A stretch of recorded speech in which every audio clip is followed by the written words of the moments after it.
ঝটপট বার হলাম কাজের উদ্দেশ্যে। সোজা চলে আসলাম বাস স্ট্যান্ডে। এখান থেকে বাসে চড়বো, বাসে চড়ে চলে যাব সোজা কাজের সাইডে। বাস থেকে নেমে হাঁটতে শুরু করলাম, কারণ আমাদের কাজের সাইডটা রোড থেকে একটু ভেতরে যেতে হবে, তাই হাঁটতে হাঁটতেই চলে যাচ্ছি। রোডে মানুষজন নাই, তাই একটু স্টাইল মারা শুরু করলাম। রোড থেকে সোজা আমরা ভেতরে চলে আসলাম, আর এসেই দেখছি সুন্দর সুন্দর বাড়ি, তাই ক্যামেরা বন্দি করে ফেললাম। দেখো ভাই, বাড়িটা কত সুন্দর লাগছে। অনেকক্ষণ হাঁটাহাঁটির পর অবশেষে পৌঁছালাম আমার সেই কাজের সাইডে। এসেই ঝটপট জামা কাপড় চেঞ্জ করে লেগে পড়লাম কাজে লেগেই ভাড়াটা প্রথম রেডি করে নিলাম, তারপর একটু কাজ করে নিলাম। আর এদিকে বেজে গেল 10টা।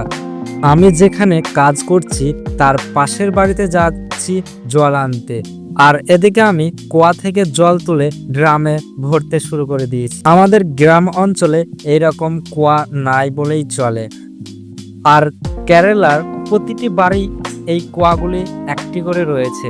এদিকে আমার জল ভরা হয়ে গেছে, হাঁটতে হাঁটতে চলে যাচ্ছে আবার আমার সেই সাইডে। খাওয়া দাওয়া করে নিলাম এবং আবার কাজ শুরু করলাম। অল্প একটু কাজ বাকি ছিল, সেটুকুনি সেরে এখন গাঁথনিটা ঝাড়ু মারতে শুরু করে দিয়েছি।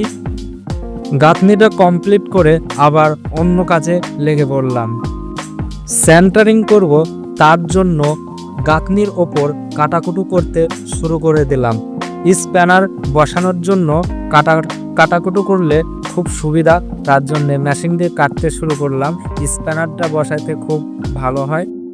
কিভাবে খাপাচিটা করছি সেটাও দেখো তোমরা বন্ধুরা। আমরা এরকম খাপাচি করে স্প্যানার বসিয়ে সেন্টারিং করি। তোমরা কিভাবে সেন্টারিং করো সেটা কমেন্টে জানিও। কাজ ছেড়ে গা হাত ধুলাম, গা হাত ধুয়ে এখন রুমে যাব।